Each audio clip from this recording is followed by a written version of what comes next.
Welcome back to the Deep Dive.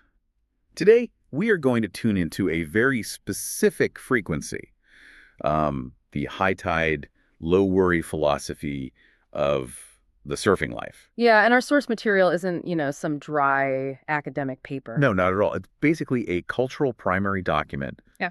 the lyrics to what might be the definitive anthem, Surf's Up Baby, Right. by Donnie Doom. Right. And we're treating this song almost like a manifesto. The mission here is to look past the rhyme scheme and really pull out the core commitments, Hmm. the geographical anchors, the whole psychological contract really that defines the truly dedicated surfer. Yeah, That energy you get straight away in the chorus. Surf's up, baby, ride that wave. That's it. That's the non-negotiable principle. exactly. And this song, it's fascinating because it doesn't just describe surfing. It almost prescribes a life. Yeah, You know, it does. It gives us this clear roadmap, the Mhm. routine you need, the gear, the specific places, that sense of community. And the escape. And yeah, ultimately, that profound mental escape that defines the whole surfing state. So let's kind of unpack the initial cost of entry first, because it seems like it starts way before you even get near the water. That's spot on. Verse 1 is all about dedication. It's about paying the dues required just to participate. Right. It starts with, well, I woke up early, the skies are blue. Okay, so this isn't just rolling out of bed whenever. No. This immediately sets up that fundamental commitment. Early rising, you have to be proactive, align your schedule with nature, not, your alarm clock for work. And then the prep comes right after. Grab my board and my wetsuit, too. Yep.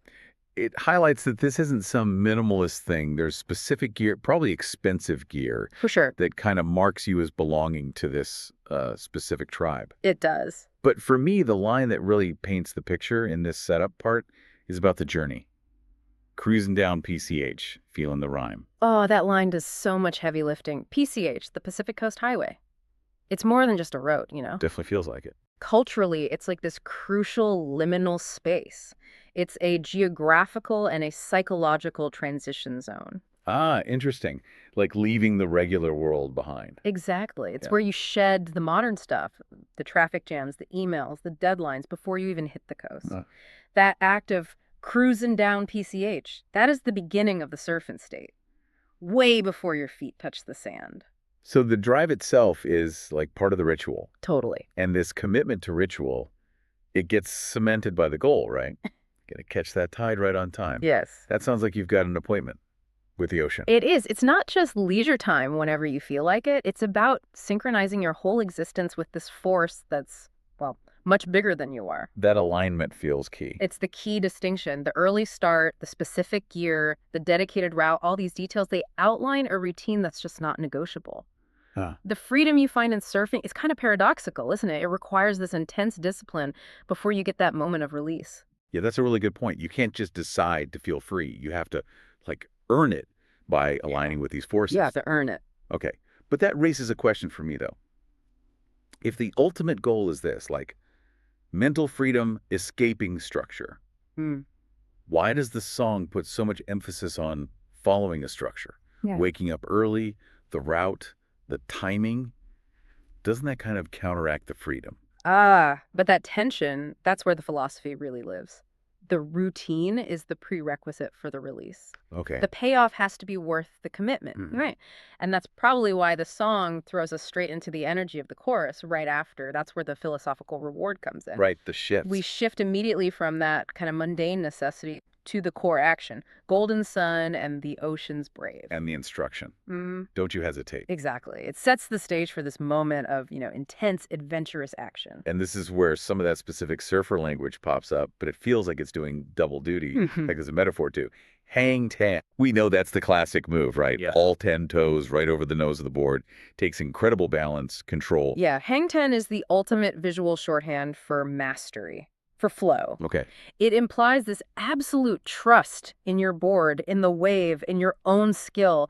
It's not just physical, it's like a declaration of full commitment in that moment. Like saying, I'm all in. Exactly. I am all in. This is the peak of the physical reward.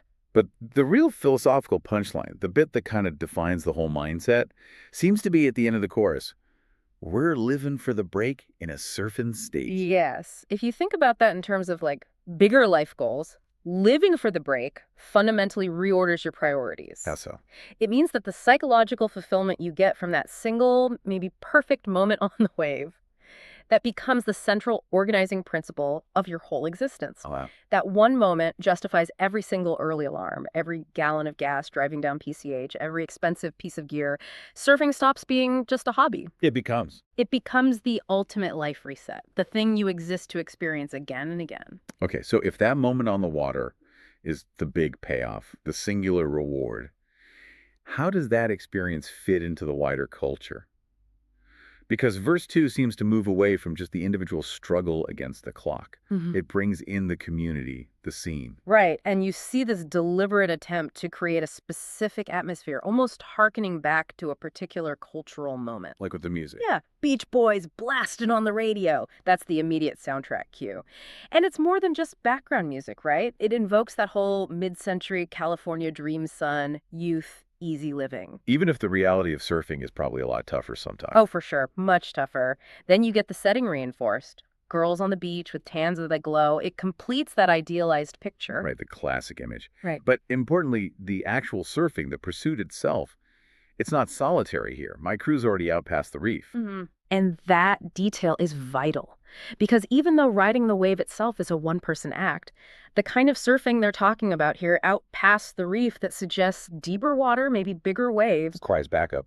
it often requires a collective. You need your crew. They're the ones who understand the risks, who validate the commitment you all share, who share the knowledge.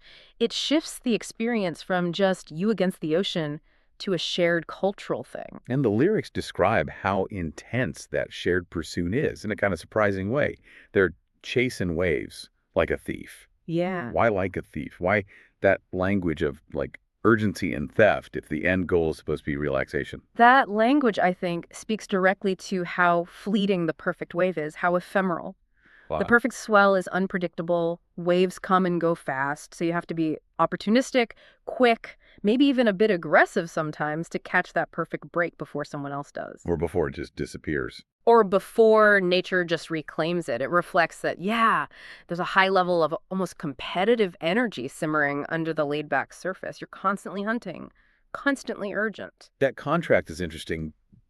The intense chase versus the ultimate chill reward. And the bridge seems to pull that together while also giving us the geography. Yes, the bridge anchors the whole anthem definitively in Southern California surf history. Yeah. From Malibu to Huntington. Key spots. And those two places feel strategically chosen. Malibu, historically, that's the classic, maybe more glamorous longboard scene, a bit exclusive maybe. Huntington Beach is Surf City, USA, right?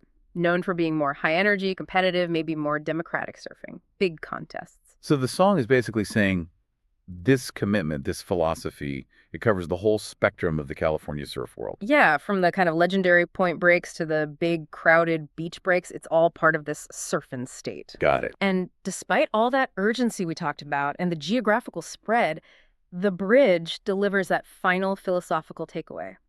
It contrasts the intensity of the chase. The thief part. Right, with the result. No worries here, just sea and sand, and having boards and dreams in hand. So the escape. It justifies everything. The intense discipline, the aggressive chase, it's all worth it because the reward is this total cognitive downtime, an immediate, powerful mental escape where all those modern worries just dissolve instantly. And the song seems to frame this state as accessible, not exclusive. It works almost like an open invitation in the end. It does. The outro extends that whole philosophy right to you, the listener. If you're feeling stuck inside, Yeah. come on down and learn to ride. We'll teach you how to glide. Yeah, the message is pretty simple. That state of freedom, it's attainable. Anyone can potentially reach it. But you have to accept the deal. You have to accept the commitment that was laid out right back in verse 1. The early mornings, the gear, the dedication. That's the real takeaway. The surfer, they structure their whole life around living for the break. They embrace the routine, the prep, the driving, because they know the payoff, that psychological reset, is absolutely worth it. It's non-negotiable for them. Which brings us perfectly to the final thought we want to leave you with today. Something that kind of builds on this whole surfer mindset. If the surfer is so dialed in on living for the break, that specific moment of perfect alignment, profound mental freedom, you should maybe ask yourself, What's the equivalent break in your own life? Yeah, what's that for you? What's that single non-negotiable activity or pursuit that justifies your early mornings or your constant preparation? What serves as your powerful form of mental freedom? What are you truly living for? That commitment to finding your personal break and maybe sustaining it. That feels like the ultimate challenge inspired by the wave, doesn't it? That really is a powerful place to hang 10, mentally speaking. Thanks for diving deep into the anthem with us today. My pleasure. We'll catch you next time on The Deep Dive.